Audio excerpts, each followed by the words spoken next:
So you look at the color yourself. The process is simple. You put the contour, you shade in one color, put the other color you think you would gonna like. You adjust it to what you really want, all right, and you start doing the shading. Okay. Now the shading is what most of the people have trouble with. Uh, in reality, it's not that hard actually at all. The shading comes from the main trickery is to figure out where the lights come from.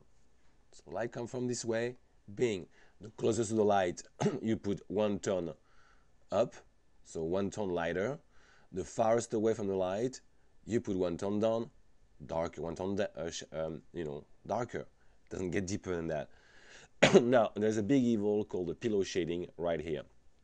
This is not legal. That would never exist in the real world behind a hot spot like a flame or um, light bulbs. Okay, so remember that. Don't do that. As you can see, this is the proper way right here. You should use 3 colors, minimum, 5 maximum. I like to use 3, sometimes 5. In the next example, I was using 5. Okay, so that's closest, that's your regular color of the object right here. Closest to light, lighter. Farthest from the light, darker.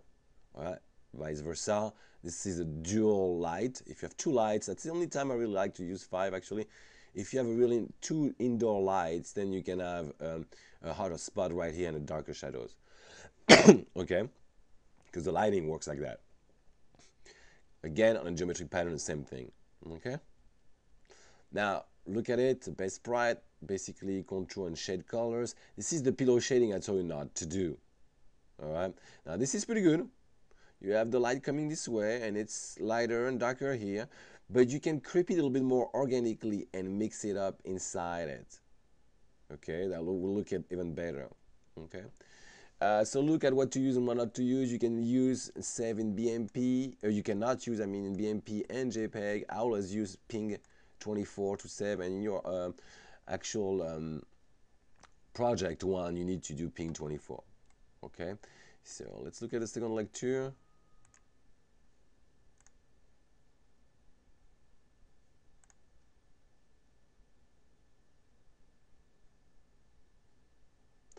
Same thing, again, just the pipeline straight up like that.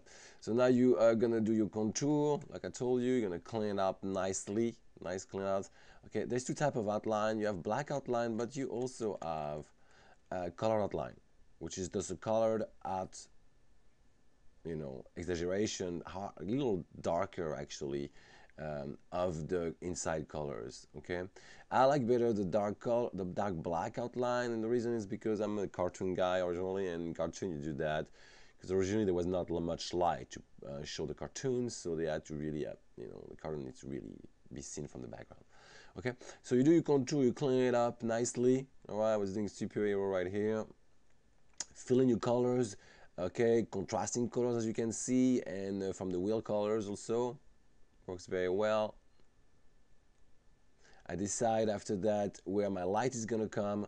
I usually like to put a shadow in behind it, so like that I can remember exactly where it's coming from. Okay, like that I know, hey, it's coming this way. So now I can just shade it on top of it. It's one of my little tricks actually. And then I start with the actual specular colors first, and then shadow colors. This is the multiple colors outline I showed you. This is really easy to do actually. Just select the black outline and change it to the color. That takes seconds to do actually. Um, if you want to change and look at it, that's the final product. I put some more shading into it. Too much actually shading into it. It should be a lot rougher than that for you. Okay. Now, don't use gradients. That's illegal.